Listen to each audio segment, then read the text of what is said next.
Your brand's ecosystem is like a spider web, and we want to make that spider web as sticky as possible to keep that guest inside of your brand's ecosystem until they make a booking decision. And here's how we're going to do that.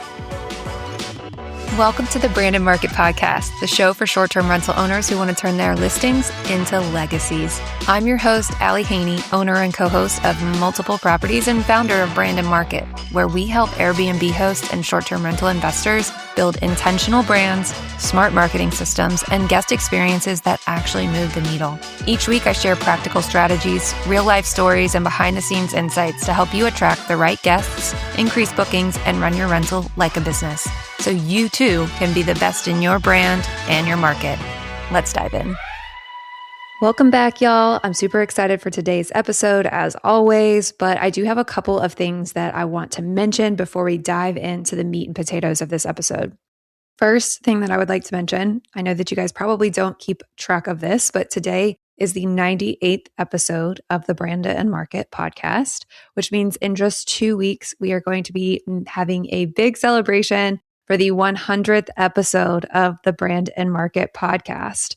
I am very, very excited for this episode. It feels like a momentous milestone to me. We've stuck it out throughout the last 18 months, creating episodes week after week consistently. And I would really just love to be able to feature some of the voices of our listeners. So in order to do that, if you have been an avid listener week after week of the Brand and Market podcast, I would absolutely love to include your voice on the 100th episode. If you have ever had a positive impact on your business, on your brand, on your portfolio because of something you learned here, I would love to hear about it. If you have celebrated a recent win within your business or within your brand, I would love to hear about it. If there was a piece of information or a specific takeaway that maybe changed the trajectory of what you were doing or inspired you to do something new, I would absolutely love to be able to share your story with the rest of our listeners. So the way that I'm going to do this is that if you're listening today and you would like to be featured in a couple weeks on the 100th episode, please check today's show notes. And I'm going to include a link where you can basically just call me and leave me a voicemail, and I can take that voicemail and add it into our 100th episode. It would be so very special to me. I cannot explain to you enough how much each time someone reaches out to me, how much that makes me so happy and glad that I'm creating some sort of impact, because oftentimes it feels like you're behind a microphone in a room by yourself and you don't always get that feedback. But I want to feature you.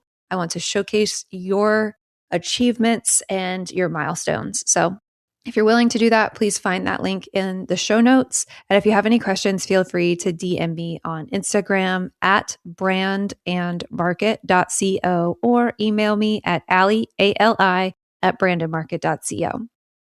Next up is our Wednesday Win segment. So this week, I am featuring a client. We actually wrapped up their brand strategy and design in Q1. But when we wrapped up that project, I was told by the client that they had already exceeded their 2026 projections for bookings for the entire year within Q1. So if you all would like to check them out, they own a property management company in Branson, Missouri, which before this client, I did not realize that Branson, Missouri was a huge vacation rental market, but it is. And Sweet Adventures is the name of the business. They are thriving, making their owners, the owners of the houses that they property manage, they're making them a lot of money. And they had not even gotten to full on season yet. It is a pretty heavily summer market. And so they are just rocking and rolling over there. And I want to celebrate them. I would love for you guys to give them a follow and to look them up if you're ever in the Branson, Missouri market.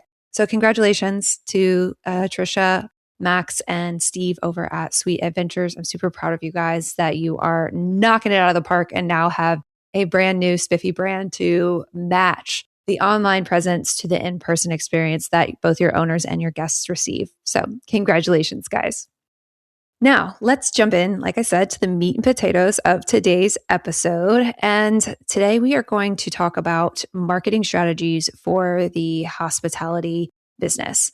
So I'm going to use some examples from across different assets. So this could be for short-term rentals. This could be for boutique hotels. This could be for micro resorts. And this could even be down to a founder's personal brand within the hospitality space, regardless of which type of brand I'm working with. And I've worked across multiple industries, health and wellness, service-based. I've worked with grant managers and Pilates studios. I've worked with pretty much, you name it, I've been in that industry. So this does work across all industries. I'm just looking at it through the lens of the hospitality industry for today. So, what goes into a marketing strategy? Well, first, I want to talk about the old way of thinking about marketing. A lot of consumer behavior has changed relatively recently with the onset of AI, the introduction of AI into our world. But even more so, it's changed so much in the last 10 years that almost 10 years ago feels archaic to think about, right? The difference in what Netflix did to regular cable TV. We don't have commercials anymore. And if we do, we get really annoyed and upgrade our subscription. Consumer behavior has changed drastically.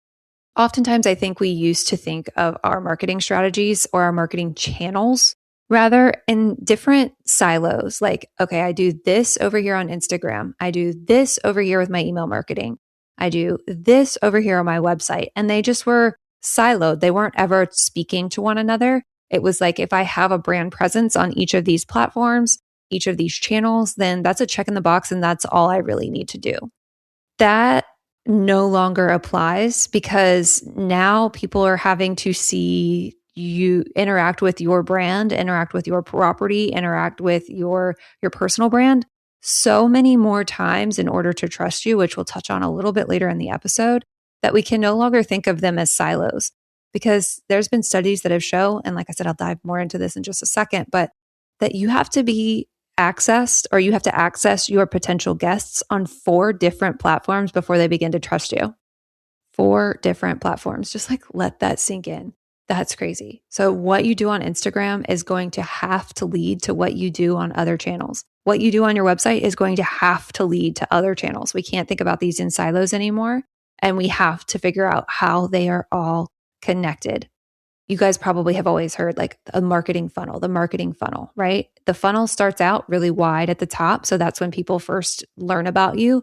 And then it gets to the middle tier. That's when they start to trust you. And then it gets to the bottom tier, that funnel that starts to get really narrow at the bottom, because that's when they're about to make what, in this case, a booking decision. I will say that I don't think the marketing funnel is totally outdated. The idea still exists, but now I want you to take zoom out from that funnel and imagine that funnel in separate different sections that actually come together to make up a spider web. I don't know if it's a new concept. It's something that I created in my mind, but it still applies. So each of those funnels, right, where it starts out large at the beginning and then gets narrower at the bottom, each of those funnels that are wide at the top and narrow at the bottom, imagine them making up pieces of that spider web. And each one of those funnels is going to be a marketing channel. Around the edges of that spider web, where you have those wide edges of the or the wide mouth of the funnel, those are going to be the entry points of your brand's ecosystem. This is wherever the guest hears about you or encounters your brand for the first time. Once they come in through one of those entry points, then they get to the middle part of the spider web. And that middle part of the spider web is a little bit stickier. They've progressed a little bit farther down. And then once they get to the center, the very, very center of that spider web, that's where it's the stickiest. But they don't necessarily always go in one linear fashion. Okay. They might circle the spider web a couple times before they get all the way to the center where they're ready to make a booking decision. Throughout this journey of them going throughout your brand's spider web or your brand's ecosystem, you're accumulating trust so that they're ready to make that booking decision. And we always, throughout that journey, throughout the spider web, we always need to give them an easy next yes to where they will eventually get to that booking decision. And I'll walk you through what this might look like in practice in just a second. I like this analogy because overall, we just want this ecosystem to be very sticky. We don't want it to be a spider web with a bunch of big holes in it. And we don't want them to be able to fly away and get away from us and therefore unfollow us or unsubscribe from an email newsletter or be there and not be present on the platforms, even though they're inside the ecosystem, and have them just forget about us. So let's talk about each of those different sections of the spider web. We're first going to start on that exterior part, that wide funnel part, and that is the discovery phase. This is where people first encounter the brand. I'm going to give you a couple of examples of different ways that perhaps they could encounter the brand for the first time. Maybe they see us on Instagram for the first time. It's an Instagram reel. This could be a reel in the discovery section on the discovery page of their Instagram account. This could be just in a mindless doom scroll where they're looking at different reels and scrolling through and they land on you there for the first time. Or maybe their favorite collaborator, influencer, content creator tagged you or reshared one of your posts and they're seeing your reel within the stories of a post. Okay. That would be the very beginning of a discovery phase on Instagram. Another way they could discover you could be on Pinterest. Pinterest is a great platform, especially for travel brands, because a lot of people do go to Pinterest looking for itineraries for their trips. And the great part about Pinterest is that you can have, let's say, one blog post that you are leading to from Pinterest. However, that one blog post could be repurposed into 5 different pins. And so you can have different hooks for those pins that might attract similar but slightly different or nuanced audiences. Another great thing about Pinterest, which it really is an underutilized channel in the travel space, I feel like, at least from the standpoint of short-term rentals or hospitality assets, is that once you create that pin, you really don't have to update it. That's almost like a set it and forget it, and it can continue to do the work for you if you have the correct keywords that are going to be searched by your ideal guest or your ideal client. Shameless plug. That's where brand strategy comes in. If you know what your ideal client is typing into that search bar, if you know the language that they speak, then that's going to be really helpful on all platforms, but especially on Pinterest, where you can set it and forget it and not have to continue to update that piece or that marketing channel. But what happens when they actually land on the pin? We want to give them an easy next yes. What's their easy next yes going to be? They're going to click on that pin. That's going to lead them to your website, which is going to be a blog post, most likely. And they are going to have an easy next yes. That's a call to action at the bottom of that blog post. That could be downloading the itinerary that you just walked them through so that they can share it with their group chat. And that leads them to your email list, right? Easy next yes. Or you could ask them as a call to action to book now at the end. Now, in that example, I don't think I would immediately encourage them to book now because again, we're not going straight from discovery phase directly to a booking decision, but you are giving them an easy next yes regardless, a way to continue interacting with your brand. Similar to the Instagram reel, TikTok is also a platform known for discoverability. It's very easier, so to speak, to be discovered on that type of platform, but they need an easy next yes. What's the easy next yes? Perhaps it's a link in your bio to tell them that they need to visit your website. When they get to your website, what are they going to see? Hopefully a pop-up that's going to allow them to add themselves to the email list. So you can see we are funneling them throughout that spider web, even if the channels aren't linear. Maybe they found you on Google search. So they type in cabin stay in Gatlinburg. Dear God, there's probably no way that many people are ranking for that. But let's just say they did, and your website pops up. Or maybe even your Instagram pops up because, fun fact, now your Instagram is populating in Google search results. It's not just siloed, again, to only searches on Instagram. Your social media will pop up when someone Googles you. What do they see next when they encounter your website or your social media? Like I said, is there a pop-up that captures their email in exchange for perhaps a discount code or the chance to win a free stay or a local guide that's going to help them figure out what secret speakeasy or coffee shop or whatever they need to visit, right? Insider knowledge for their area. Or if they stumble upon you through social media, is your bio clear? with a call to action to tell them to add themselves to the email list for that discount code. What does that user journey look like? How can we give them that easy next step? Another place they can discover you is through AI search. I have noticed my own change in behavior that things that I used to Google with a shorter keyword or phrase, I am now, instead of Googling it, I am talking about an entire scenario that I'm going through in a chat in like ChatGPT to try and figure out a more specific answer to my situation. So, for example, let's say somebody used to Google beach stay in Florida. Okay. Kind of vague, hard to rank for. But now, instead of Googling beach stay in Florida, they're having a chat with ChatGPT saying, I want to go on a vacation to Miami with my family of 5, plus the 2 grandparents are going to be there. We would like to be within 5 minutes of the beach, but not too close to downtown. And I have a small dog that we would like to accompany us, so the rental must be dog friendly. Can you give me your top 5 options that fit that description? We want to show up there. If we are dog friendly, can sleep 7, are not necessarily near downtown, but still near a beach.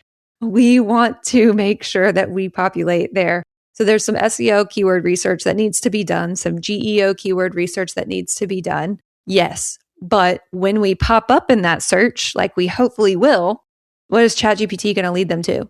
Again, your website. And how are they going to have an easy next yes?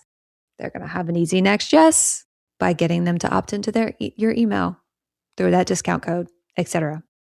Oh, I guess I'm looking through my outline right now, and it looks like I already touched on blog posts through the Pinterest one. So I'm not going to reiterate that one.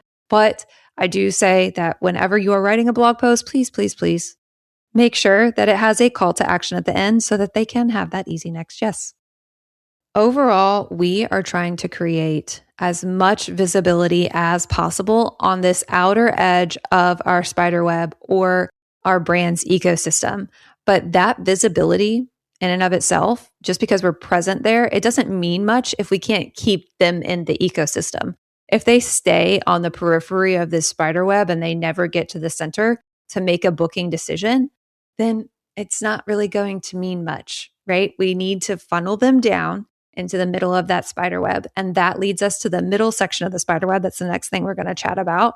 And that is what I'm going to call the trust building phase. So we've gotten their attention out there on the edge of the spider web, but now we have to build the trust in order for them to make that booking decision. And this is where most hosts, most owners, most operators, they fail. We've already mentioned that the booking pattern is no longer linear. People can circle around the middle of your brand spiderweb for an extended period of time now, kind of like they're going in a spiral, because we're in what's called a trust recession. What that trust recession is basically people can't, it's hard to filter through what's real and what's not on social media, what's real and what's not online. And so because all of the AI generated marketing collateral is we're being inundated by it, it's so hard to filter through. And so we have to make sure that we are being authentic online and that we are actually touching people in a way that's going to allow them to trust us. Okay, so let me touch on this 7-11-4 rule of marketing. I just want to kind of walk you through what marketing used to be like and what marketing is now today. So the 7-11-4 rule, I read about this rule in this book called Oversubscribed. It was one of the most impactful books to my business. Let me see if I can remember correctly. I believe it was written by Daniel Priestley, but it is an absolutely incredible book. And any business owner, I encourage you to read it. But that book was written before the AI era, before ChatGPT even existed. And so in this book, Daniel talks about the 7-11-4 rule. And that rule is that a consumer, before they make a decision to purchase with you, or in this case, book with you, they have to have 7 hours of engagement with you or the brand across 11 different touch points in 4 different locations/platforms. In this case, we're going to use the word channels. Okay, let that sink in for a second. 7 hours of engagement across 11 touch points in 4 different locations. Okay, I want you right now, pop quiz. Tell me which 4 different locations someone's going to interact with your brand before they make a booking decision. Are you even on 4 different marketing channels? Do you have a website? Do you have social media? Do you have email marketing? Do you have a blog? I want to know. I would love some feedback on this to see to see how accurate it is. Like if people are actually really on 4 different channels for their short-term rental. My guess is the answer is no.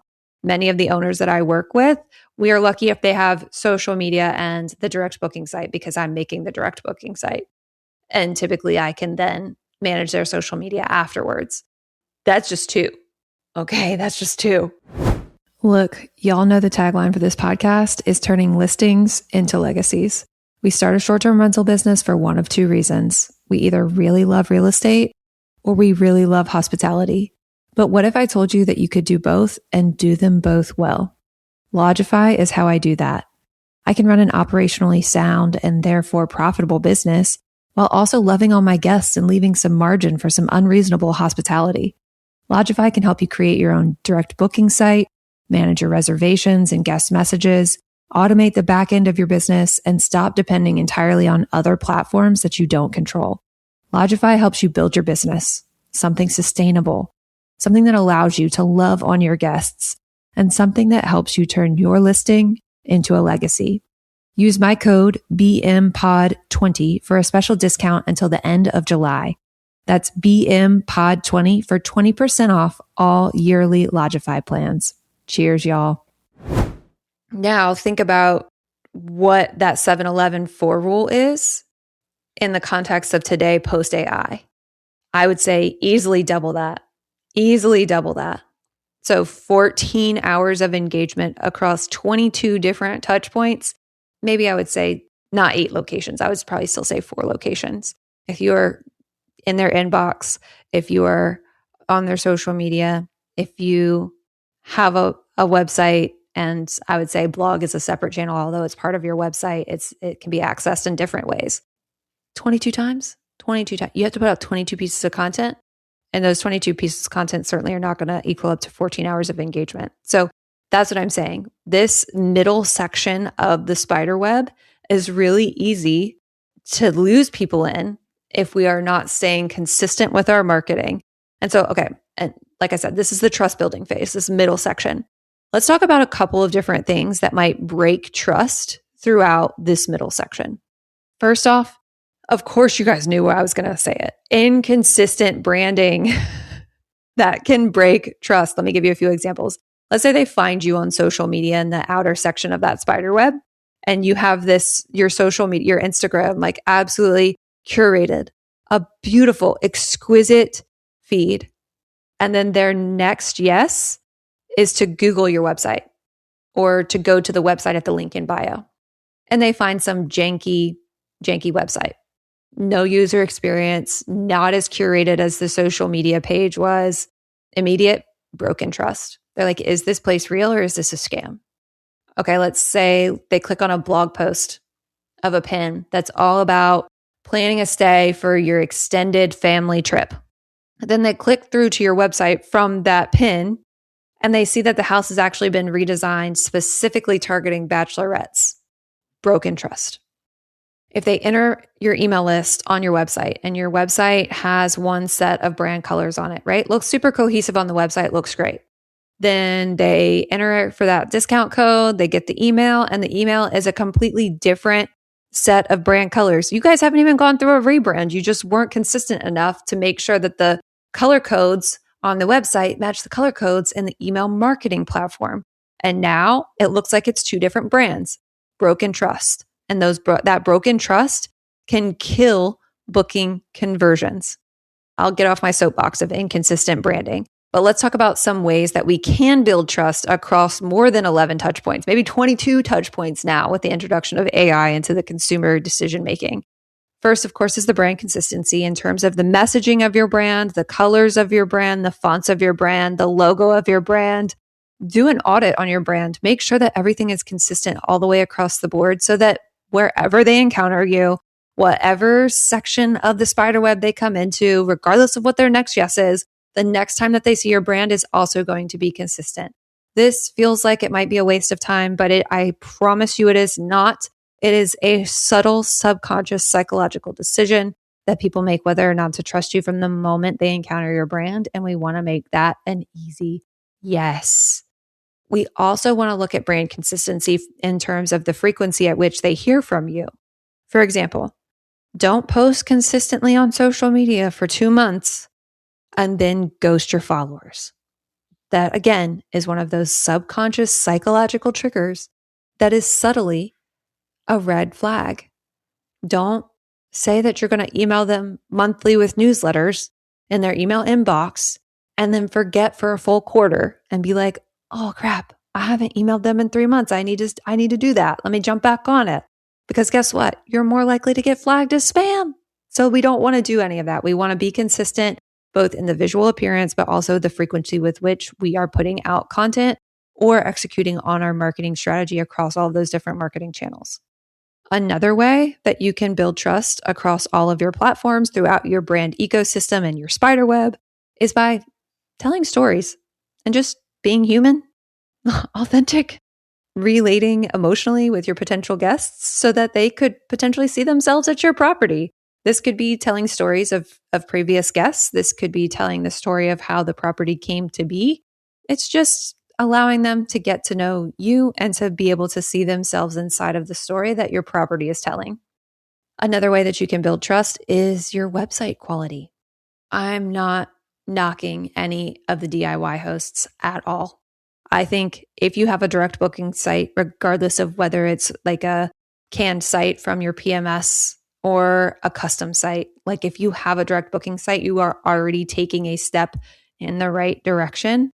But the quality of your website does directly speak to the trust that you can build with potential guests. So think about your website compared to an OTA like Airbnb.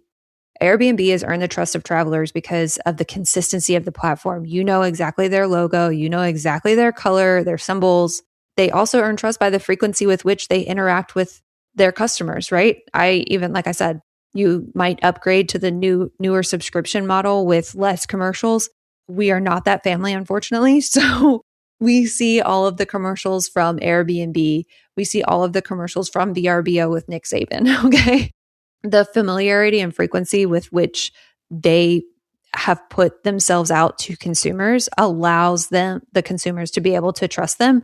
Let's take that model that Airbnb and VRBO use and apply it to your direct booking site, shall we? Let's get you a good one. If you need one, I know somebody that can build one for you.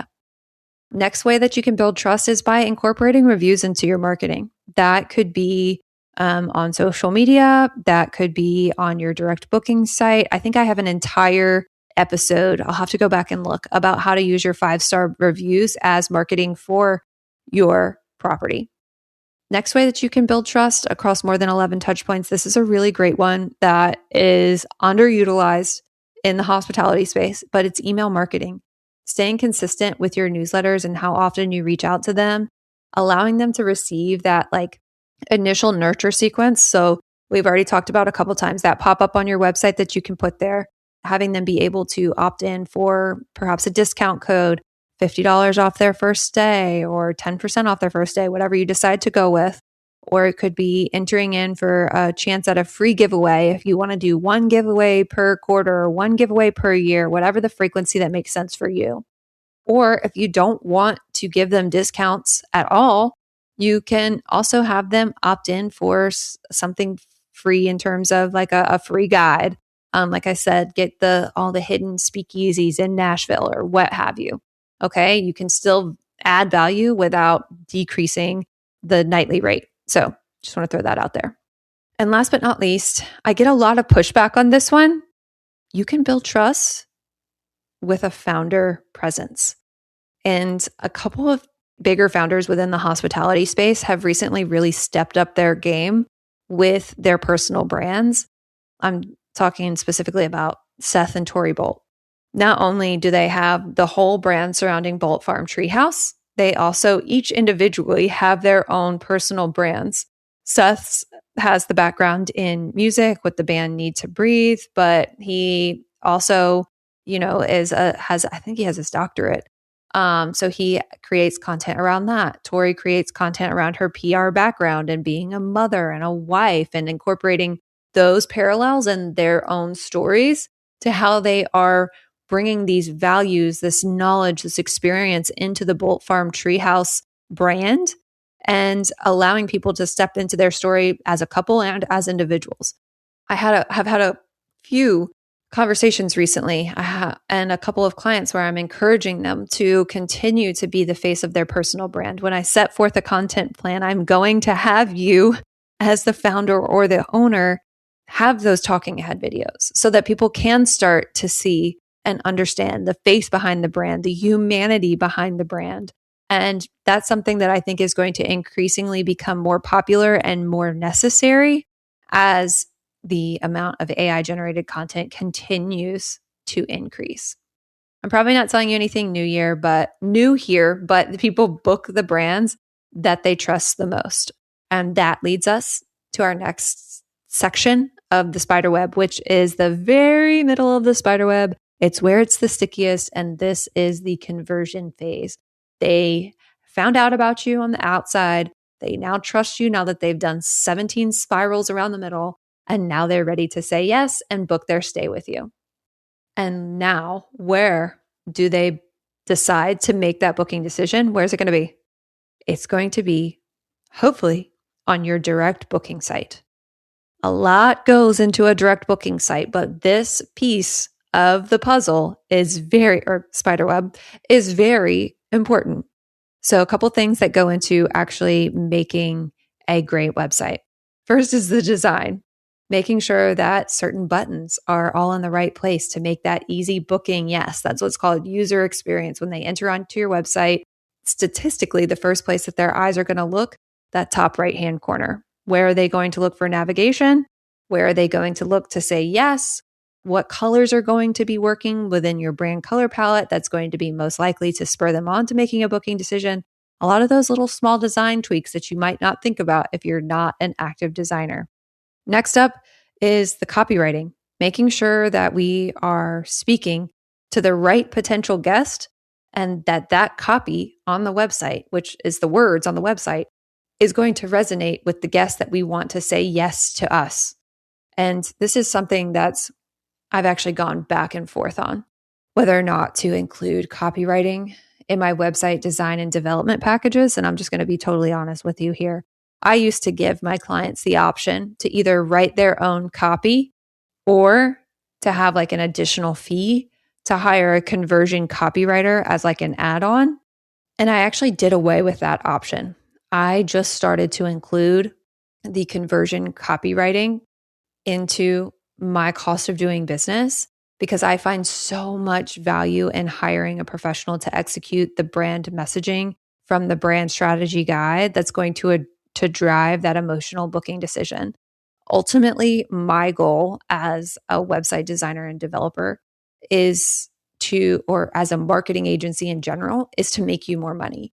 And if I create this beautiful design that allows people to be optimized to make that booking decision, but there's a break somewhere else in the website, then ultimately I do still feel like that is on my shoulders. So I actually include the copywriting in my web design packages now. So just want to throw that out there because that is, to me, an extremely important piece of putting a full website together. Next up is SEO. SEO, which is search engine optimization. Essentially, that is before they even get to the website, we want to try to make sure that our website makes it in front of the folks who are searching for us. I briefly touched on this earlier. SEO is search engine optimization.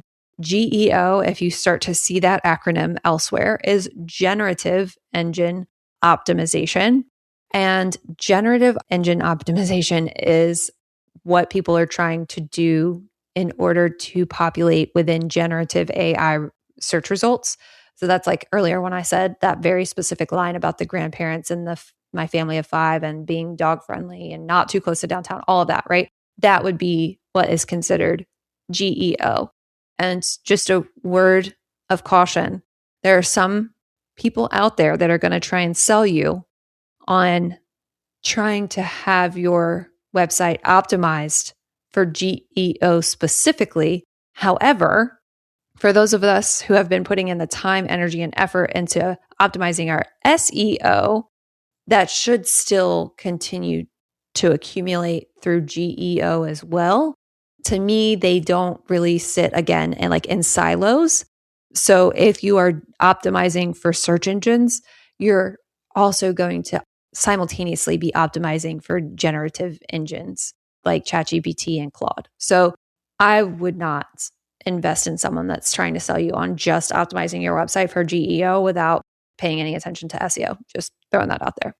Because with our website design and development packages, we do basic SEO keyword research so that we can write the meta descriptions and the headings for your website and page titles and stuff like that.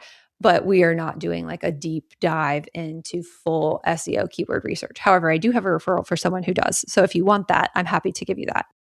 The last thing that goes into a direct booking site is the photography. So we're not doing iPhone photos, ladies and gentlemen. If you are in like a very like pre booking phase and like we're just showing the process, that is fine. iPhone photos will suffice. However, if we are putting out the final version of your website, we should be hiring a professional photographer. And I'm going to caveat this, that if you are able to find a short-term rental specific photographer in your area, hire that person. I know this is even more niche than just like a real estate photographer, but I have found throughout our own rentals and also seeing images from other owners' rentals that there is a slight difference in the quality of the imagery, the angles that they use, the smaller items that they photograph. It's just a little bit different showcasing the experience than it is showcasing the property. So for example, oftentimes we try to differentiate ourselves through amenities. Those amenities can be big, like a hot tub or a pool, or they could be small. For example, one of the properties that I've worked with in the past, it was specifically for couples who were looking to have a retreat offline weekend. And one of the quote unquote amenities was having this little cell phone box on the coffee table where you could put your cell phones so that you could truly be offline for the entire weekend. So like that amenity to a real estate photographer, it's not going to be photographed or showcased, right? It's just going to look like a little box on the coffee table. However, someone who is short-term rental specific and knows to look for those types of things to showcase the experience that guests are going to have at the property, to me, that makes a substantial difference. And so just make sure that you find the photographer that's the best fit for you. And if there's something specific you want them to photograph, if they are just a real estate photographer, then please voice that to them so that you are satisfied with the final product.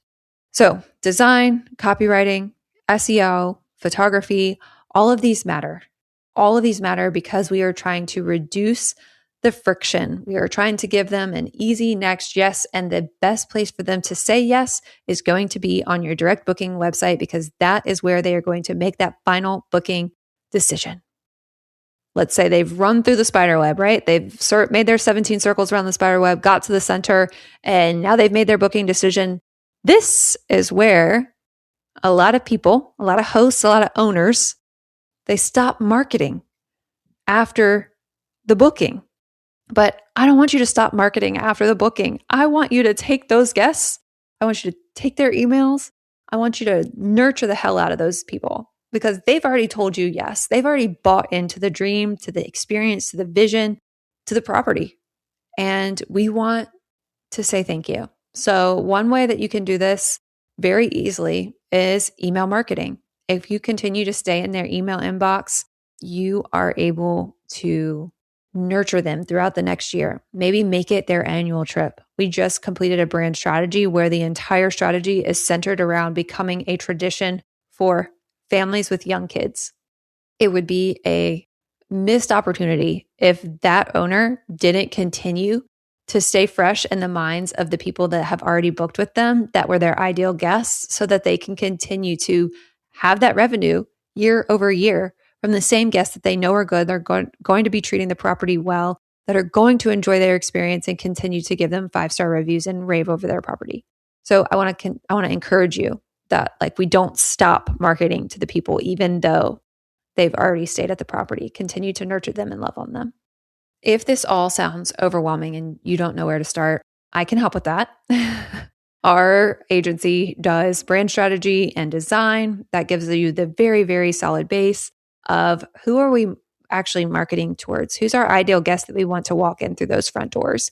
Then we allow all of that to inform what our logos are going to look like, what color palettes we are going to utilize throughout our online presence, as well as our in-person presence inside the property itself. From there, we can help you develop and design your direct booking site so that it is an easy next yes. Perhaps it more quickly gets them to that center of the funnel because it is such a trust builder, so familiar feeling to them that they're easily able to make that booking decision. Just so recently, we have decided to add on a couple of other marketing services. So we now offer social media management, but spoiler alert, if you are a founder in the hospitality space, I'm going to make you be on camera. So while we will manage the social media and create the strategy for it, you are going to have to still be an active participant in it. And we are also now incorporating email marketing into our service offerings as well. So if you need an initial welcome sequence written for those people that are in that middle section of your spider web, we can do that. And if you are looking to continue to nurture them through weekly, biweekly, monthly, quarterly newsletters, whatever the cadence is, the frequency is best for you and your business, we are also able to offer copywriting for that. So if you would like to schedule a consult call, I'm going to drop that in the show notes. And a quick reminder too, I would love to feature your stories on the 100th episode. So check out the show notes in order to leave a voicemail so that your voice and your story can be featured on the podcast in just 2 weeks.